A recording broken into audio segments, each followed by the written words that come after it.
गीता ज्ञान की यह पावन वसुंधरा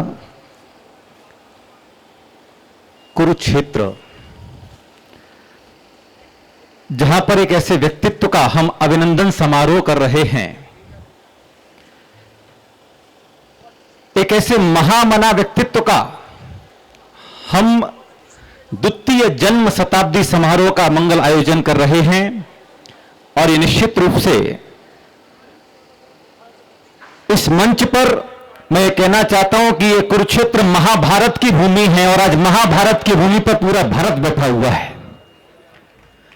आप मंच पर देखें, संपूर्ण भारतीयता आज इस मंच पर है, एक ऐसे व्यक्तित्व के अभिनंदन के लिए जिन्होंने उस समय में, जिस समय ये भारत गुलामी की जंजीरों में जकड़ा हुआ था, उस समय समस्त भारतवासियों के अंतरंग में भारतीयता का बीज फूंका था। ऐसे स्वामी दयानंद सरस्वती, जो कि अपने आप में एक विराट व्यक्तित्व के धनी थे, जिन्होंने आर्थिक राजधानी मुंबई में एक ऐसी वैचारिक क्रांति को जन्म दिया जो आगे चलकर के आर्य समाज बनी। और मुझे यह कहने में बिल्कुल भी आश्चर्य नहीं हो रहा है। लोग कई बार सोचते हैं कि आर्य समाज क्या है।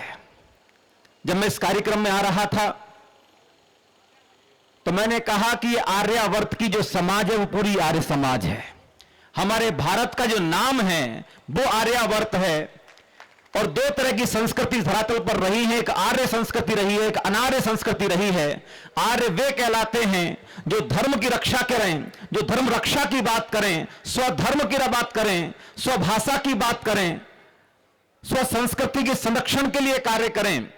और निश्चित रूप से भारतीय सर्वधर्म संसद के नेतृत्व में और स्वामी संपूर्णानंद सरस्वती के नेतृत्व में यह कार्यक्रम हो रहा है।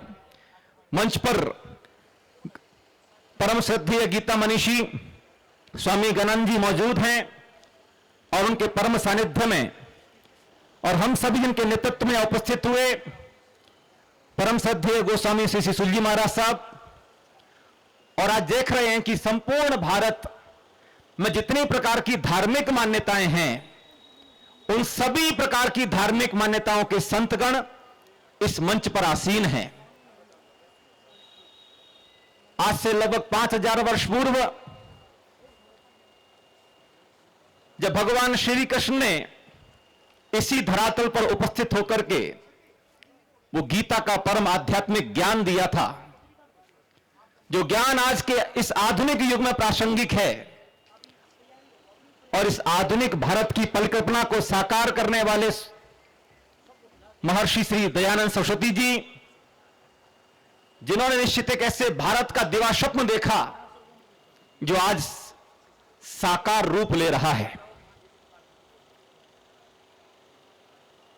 इस धरातल पर गाय को राष्ट्रीय माता के दर्जा देने की बात का शुभारंभ जिन्होंने किया, हिंदी भाषा को राष्ट्रभाषा का दर्जा देने का शुभारंभ जिन्होंने किया, हमें गौरव होना चाहिए कि गाय की रक्षा की बात करते हुए प्रथम गौशाला की स्थापना महर्षि श्री दयानंद सरस्वती जी ने की।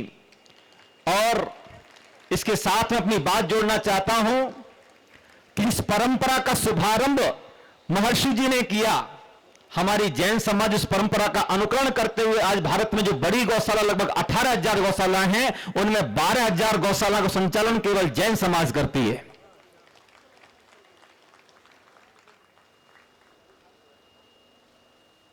जीव दया की बात की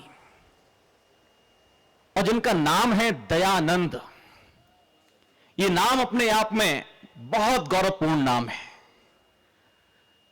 जिन्हें दया में आनंद आता हो। और मैं जब उनकी जीवन रेखा पढ़ रहा था, सत्यार्थ प्रकाश का जब मैं अवलोकन कर रहा था, उस कालखंड में जब धर्म के नाम पर पशुओं की बलि दी जाती थी, यहां तक कि कई जगह पर तो नरबलि दी जाती थी, तब महर्षि जी ने अपनी आवाज को बुलंद किया और पशु बलि पर नर बलि पर किसी भी प्रकार की धार्मिक प्रतिक्रियाओं में हिंसा को पूरी तरीके से बंद करने का समर्थन दिया, यह बहुत बड़ी बात है। अहिंसा परमो धर्म, यह हमारा भारत का मूल वाक्य है, मूल उद्देश्य है। अहिंसा ही परम धर्म है। और अहिंसा के शंखनाद को उस कालखंड में जब देश तमाम तरह की विसंगतियों से, कुरीतियों से, अनेकों प्रकार की विसंगतियों से गुजर रहा था, जूझ रहा था, और उस समय सच्चा धर्म क्या है, स्वधर्म क्या है, स्वसंस्कृति क्या है, स्वभाषा क्या है, स्वदेश की उन्नति कैसे हो सकती है, इस तरह के विचारों को जन जन तक पहुंचाने के लिए उन्होंने जिस क्रांति यात्रा को शुभारंभ किया था, आज 200 वर्ष पूर्ण हो रहे हैं। लेकिन मैं समझता हूं कि आज के इस आधुनिक भारत में भी महर्षि श्री दयानंद जी सरस्वती जी की जो बातें हैं, उनकी जो देशना है, उनका जो उपदेश है, वो और अधिक प्रासंगिक हो गया है। हमारे मानवीय जीवन में हम कैसे धर्म को अंगीकार करें, कैसे धार्मिक जीवन जिएं, कैसे अपने आचरण को पवित्र बनाएं, इस संदर्भ में बहुत सारी बातें मंचासीन सभी धर्मगुरु हमसे करेंगे।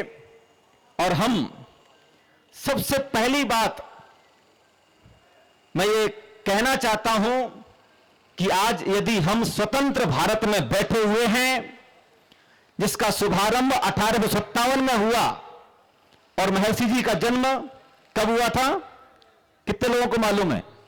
12 फरवरी 1824। 12 फरवरी 1824। और ये महायज्ञ का कार्यक्रम भी लगातार 12 दिन चलेगा।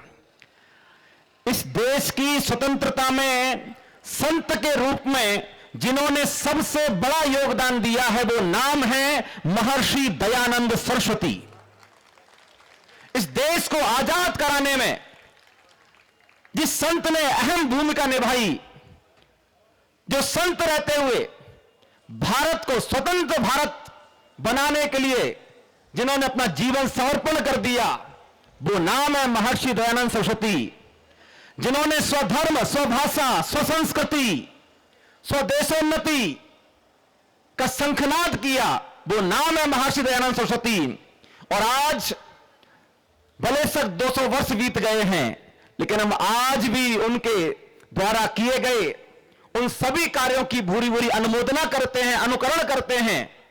वे आज हमारे बीच नहीं हैं, लेकिन उनकी शिष्य परंपरा, उनकी ज्ञान संस्कृति परंपरा आज तक जीवित है, क्योंकि उन्होंने जो दिया है वो निश्चित रूप से हम सभी के लिए अनुकरणीय है और अनुगमनीय है।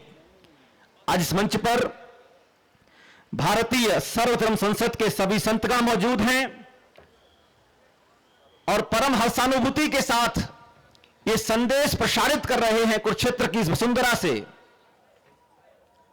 कि धर्म पर, खास करके मैं बात करूं स्वधर्म पर, जब जब आंच आएगी तब तब भारतीय सर्वधर्म संसद के सभी संतगण इसी प्रकार एक मंच पर एकत्रित होकर के स्वधर्म की रक्षा की बात करेंगे, स्वभाषा की रक्षा की बात करेंगे, स्वदेश की उन्नति की रक्षा की बात करेंगे, स्वराष्ट्र की बात करेंगे।